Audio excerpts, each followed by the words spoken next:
ご理解第66節。人間は勝手なものである。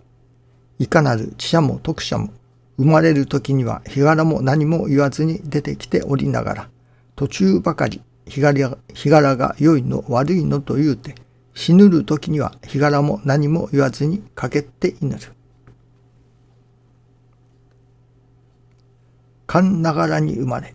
勘ながらに生き、勘ながらに死ぬ。信心者の一生は各おかげを受けたいものである。出物、腫れ物、ところを嫌わずというが、信心しておれば、ところを嫌わしてくださる神様。生きるも死するも送り合わせを願い。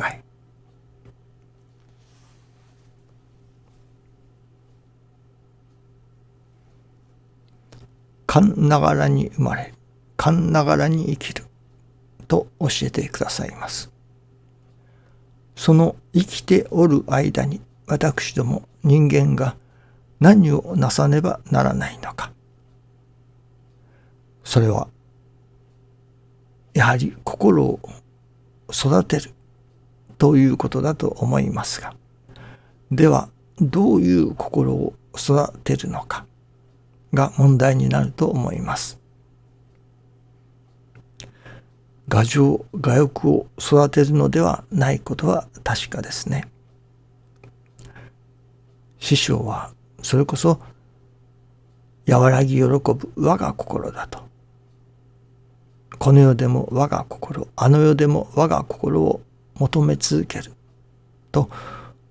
おっしゃっておられました。また教えてくださいましたが、今朝いただきますのは思いやりということをいただきました。人のことを思いやる心というのでしょうか。それは人には限らないと思いますけれども、物であったり、それはペットというのでしょうか。そういう動物であったり生き物であったり、そのありとあらゆるものに対する思いやりの心、思いやる心というのでしょうか。それを持たなければならない。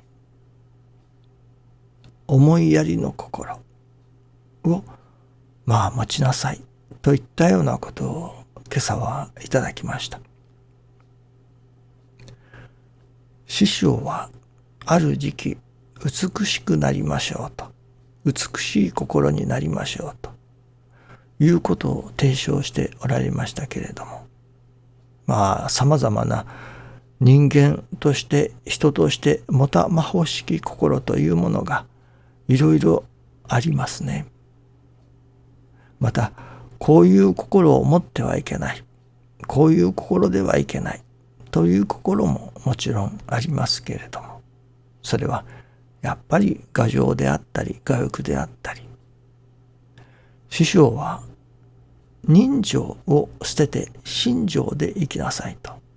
教えてくださいました。その人情、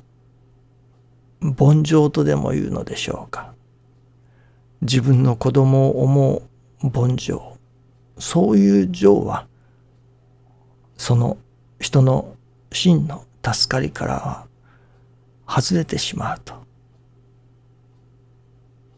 いうことなのですね。この人を思いやる心、これもそれが人情から出たのであったのでは間違えたことになってしまいます。そこのなるほど思いやりの心、それが人情ではなく心情、神の情ですね。その心情から出るところの思いやりの心でなければならないわけですけれども、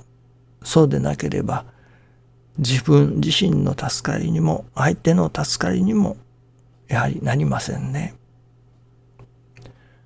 かえって人情から出るところの思いやりというものであったのでは、かえって相手に対しても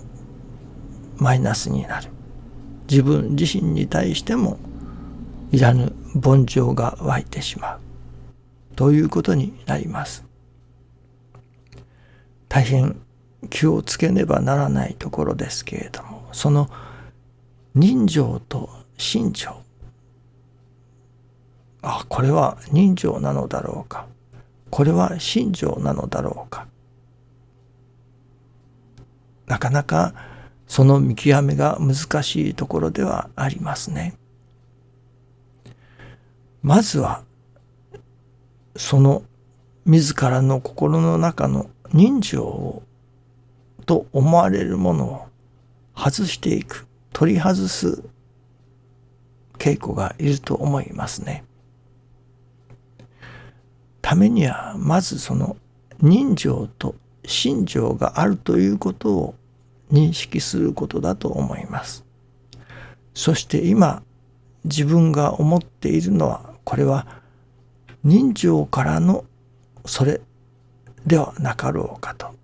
自問自答してみることがいると思います。神様に許されての、神様の許されての思いやり、神様が求めたもを思いやり、これは持たなければならない、持つべきだと思いますけれども、人情から出たところの思いやりであったのでは、自他ともに真の助かりからは遠ざかっていくことがあります。よくよく用心しなければなりませんけれども、人を思いやる心、例えばそれこそ家内が主人がうたた寝をしている、それをそのままうっちゃっというのもありましょうけれども、これでは風邪をひくだろうなと、そこに毛布なり肌布団なりをそっと着せるというのですかね、かぶせるというのでしょうかね。そういったことも思いやりになるのでしょうね。そのちょっとした人を思いやる心、それを持ちなさいと今朝は神様からおっしゃられたような感じがいたしますね。しかしそれが人情であってはならないと。神様がきっと神様ならこうなさるだろうと、その心情、神の心を心としての思いやりの心、ちょっとした思いやりの心を持つ稽古をしなさいというのでしょうかね。今朝はそういうことを教えていただきました。どうでもまずはちょっとした思いやりの心、人を思いやる心を持たせていただきたいと思いますね。どうぞよろしくお願いいたします。ありがとうございます。